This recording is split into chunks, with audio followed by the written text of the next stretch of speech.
bénirais-tu, mon Père?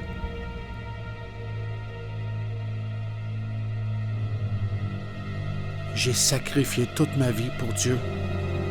Remerciez Madame Forget et Monsieur Forget.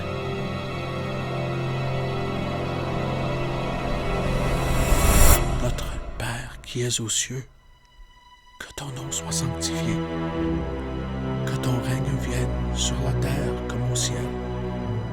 Donne-nous aujourd'hui notre pain de ce jour. Et délivre-nous.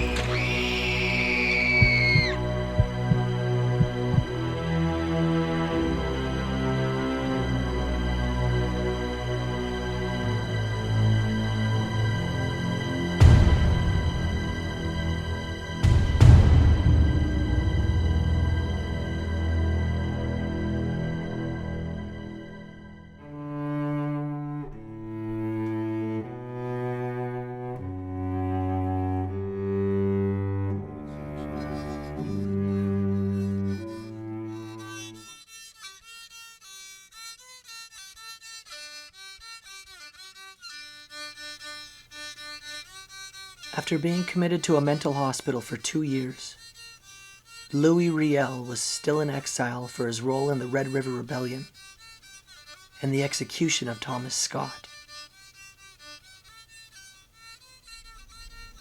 Scott belonged to a group called Canada First, a nationalistic political movement that offered little place in Confederation for First Nations and Métis. The Métis, now of the Saskatchewan Valley, had petitioned Ottawa for years for legal claim to their land. In 1882, the Canadian government sent surveyors to the area, rising fears among Métis that their land would be taken from them once again.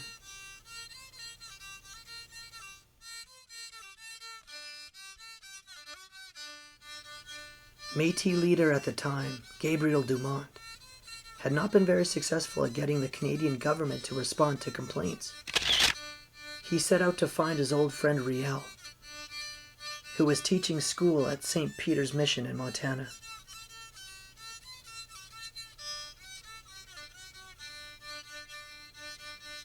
On July 4th, 1884, Louis Riel returned to his prairie homeland and stayed at a small house in Batoche owned by Joseph Fisher.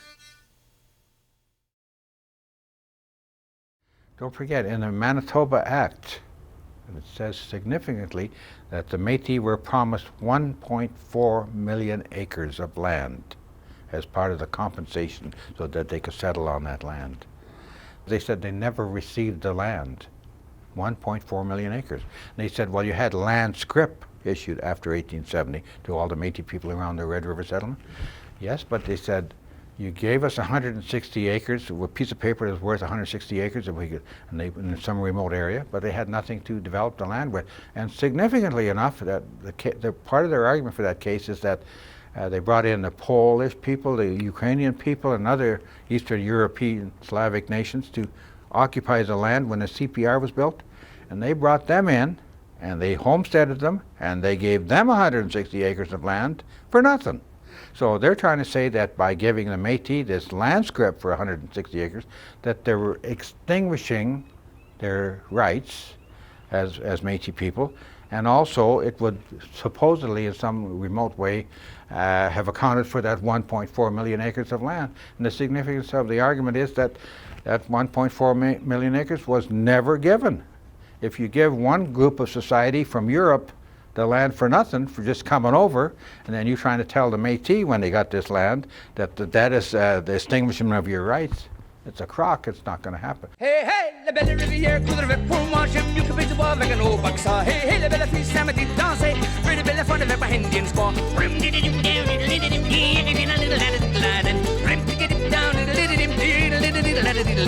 Hey, Jean-Pierre, je t'ai vu passer dans la voie qui te mousse, ça t'en allait. Come on, you little bugger, can you hear you one with a gun in your back and your horse on the run? Read it up down,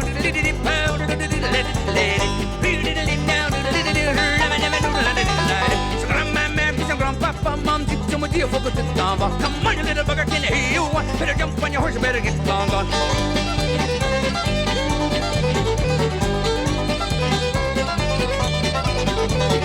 Midi mesdemoiselles and the Mickey Mindy, watch the voyageur like an old mother hen. Hey, hey, Jean-Pierre, dans l'air bien pris, oh, bush a little gal will marry me.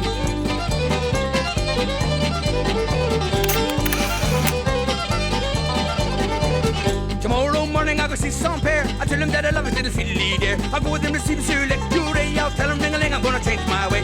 Find it a lip down, diddle-dip down, now this is the story of a one lone man up against a white in the Indian clan, trying to make a living on the lone prairie with a British squad that I married. I never him down, diddle-dip down,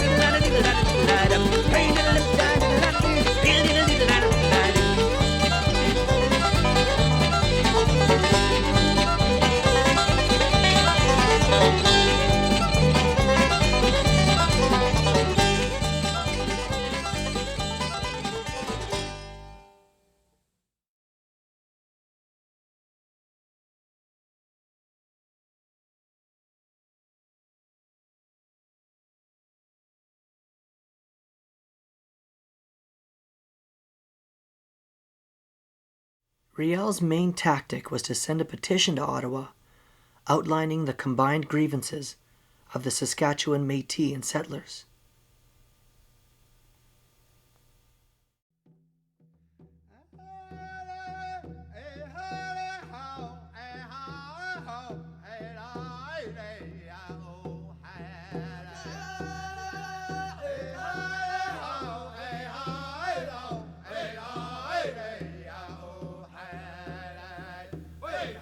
He also met with the First Nations of the region, who accused the federal government of not respecting the Indian treaties.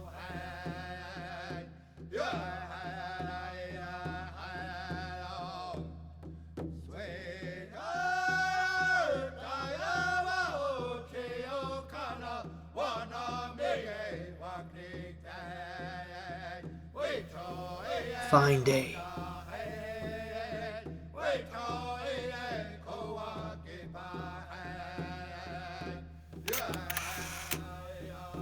Big Bear.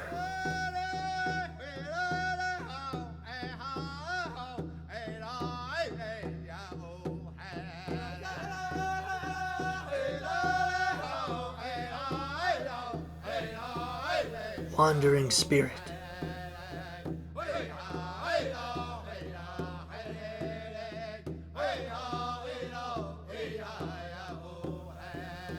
Pound Maker.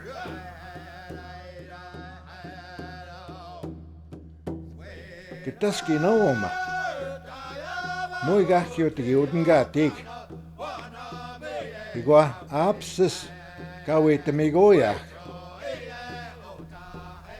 The rapid collapse of the buffalo herd was causing near starvation among the First Nations.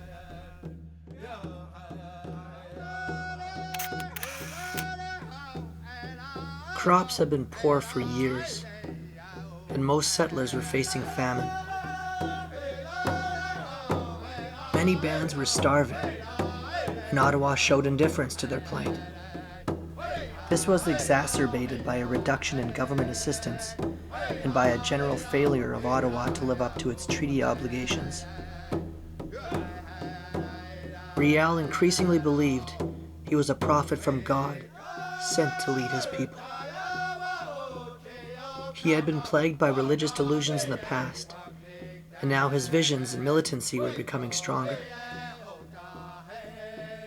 By early 1885, Riel formed a provincial government and a small military force. Riel and Dumont were supported by hard-working Métis families, and these were the men and women who would fight for Métis rights.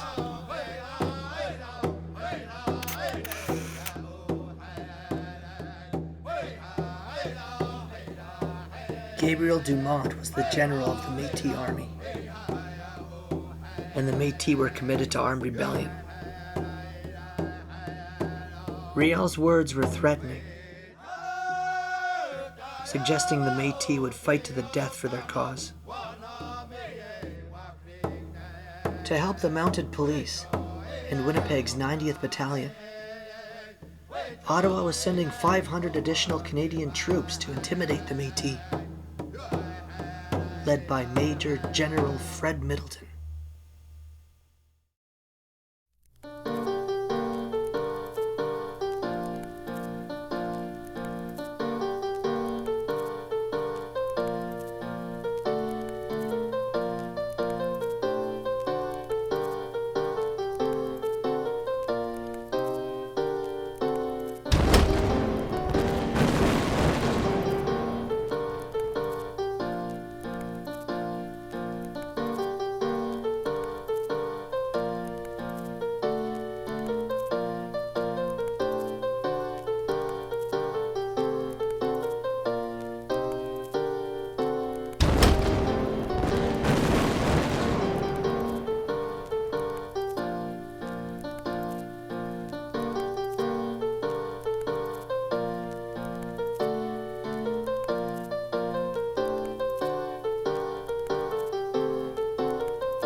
When General Middleton's troops entered Métis land, what resulted was the resistance of 1885.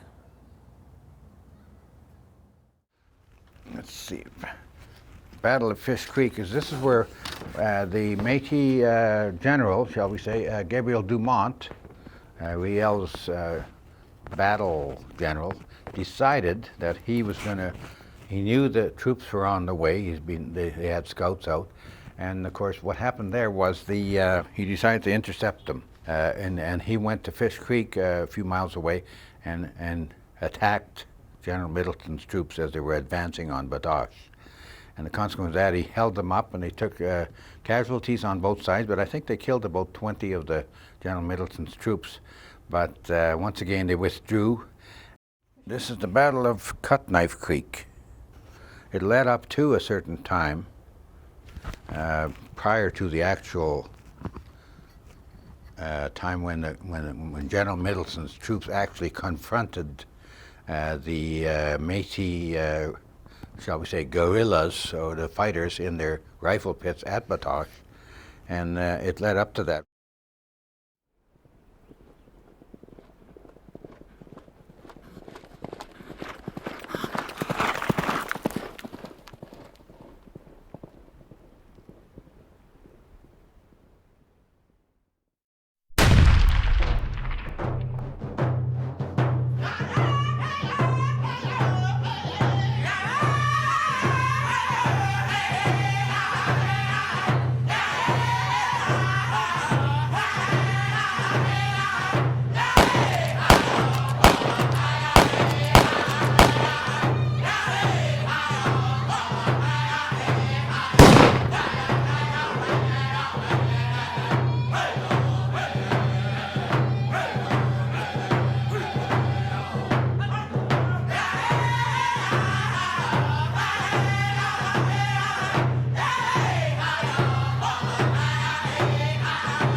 a saigné le sang. Vous méritez des félicitations, ainsi que votre chef, Monsieur Dumont. Donnons-lui 3 hurrahs.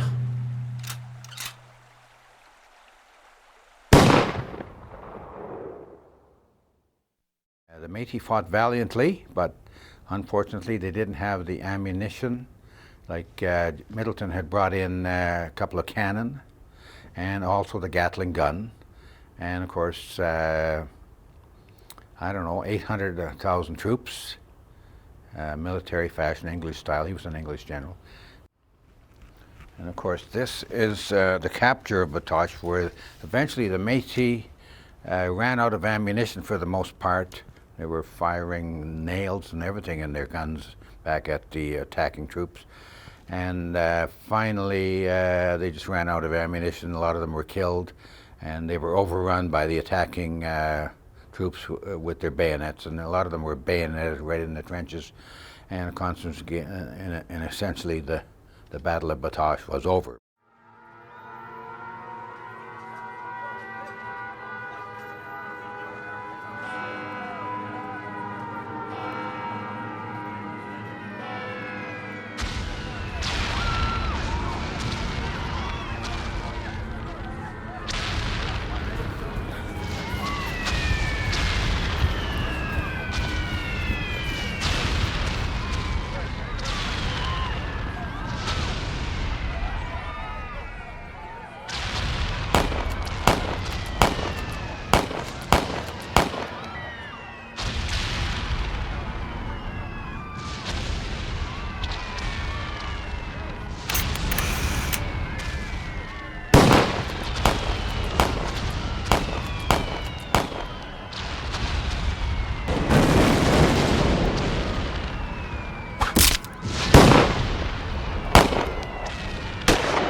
And while Canadian soldiers burnt the homes of innocent Métis families, Prime Minister John A. Macdonald sat in his office in Ottawa, drinking gin.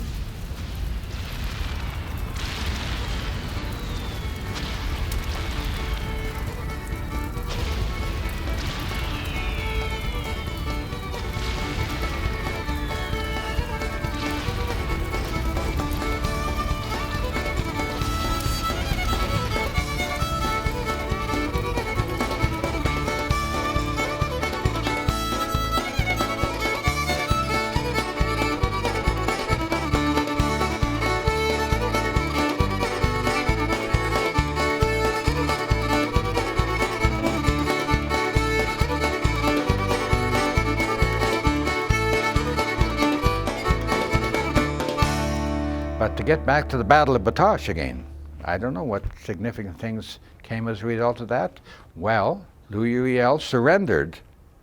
He gave himself up, although in some accounts they say he was captured.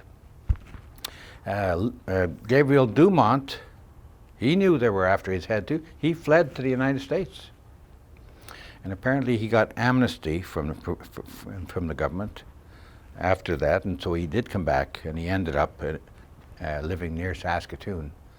I think he died in 1906. So that's Gabriel Dumont, considered the battle general of the Battle of Batoche, among other things, and the Battle of Fish Creek as well. And so Louis Riel, when he gave himself up, he thought he'd get a fair trial, because essentially he was an American citizen at the time. And so I don't know. But anyway, they had a trial. They charged him with treason under an old British law, obscure one to say the least. And the consequence of that, they only had 6 jurors, none of whom were a jury of his peers. And his lawyers even tried to say he was almost insane because he was religiously devout in his faith, and he even called himself one time as the Redeemer, you know. So he said, no, I'm going to go on my own defense, and I guess he was found guilty, to make a long story short, and he was hanged.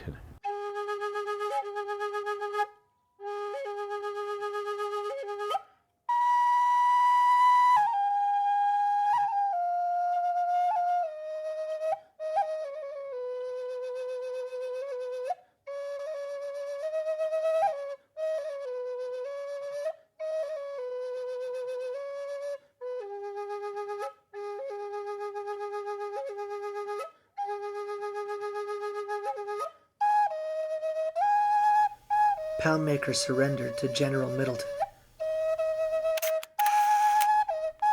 Gispen not in nothing done.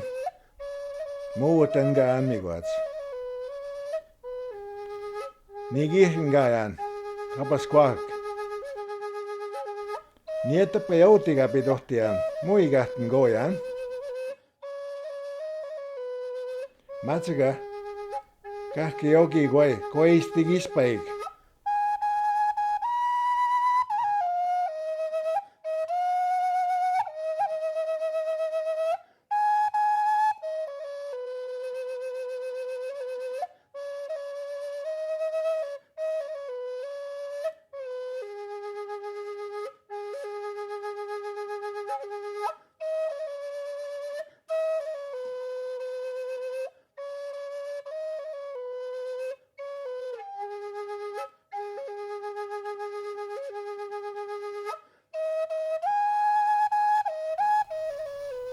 Big Bear was eventually apprehended.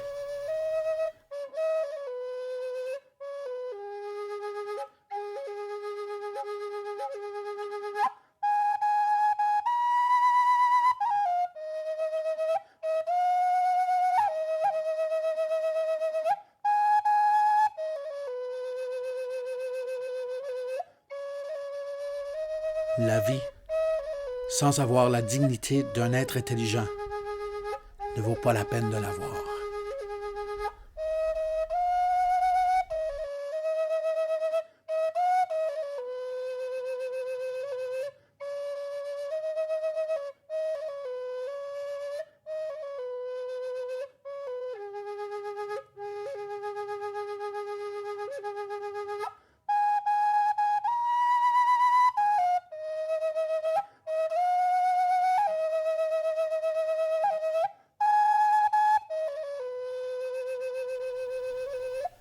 In the end, Louis Riel was charged with high treason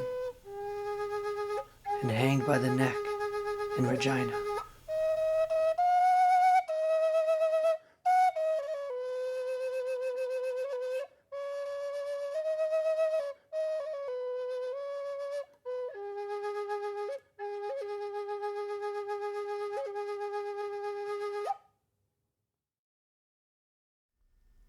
Mon peuple vont dormir pour une centaine d'années, mais lorsqu'ils se réveillent, ça sera les artistes qui vont leur redonner leurs esprits.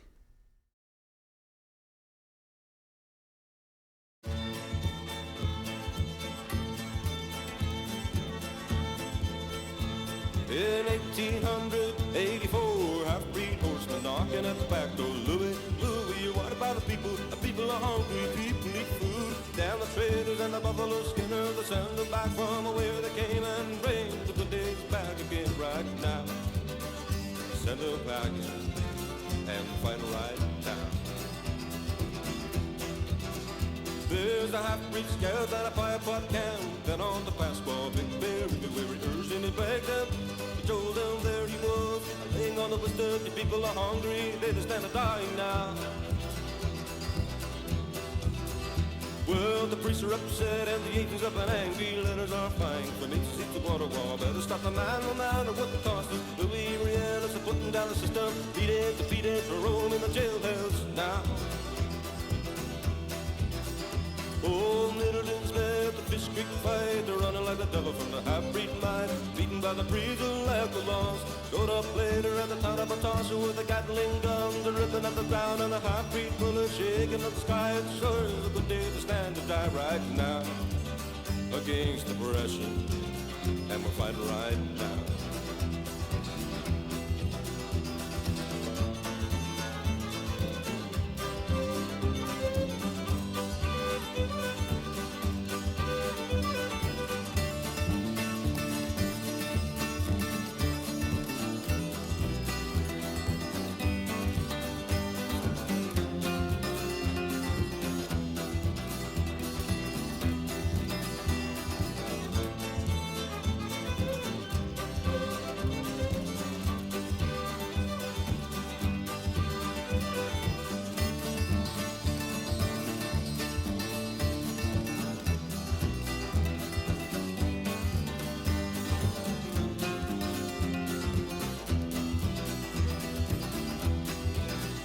Well, the RCM horsemen, the governor, the coachman sent out the armies, thought they would arrest him. Told young Dewey that he was gonna hang high.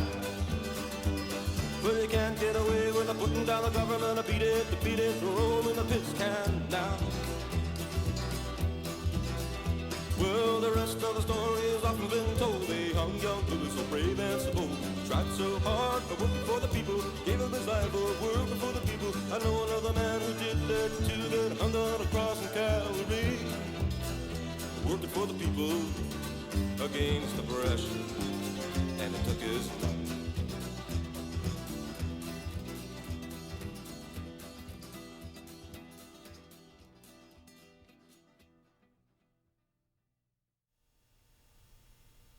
I'm J. Cardinal Villeneuve. Thanks for watching.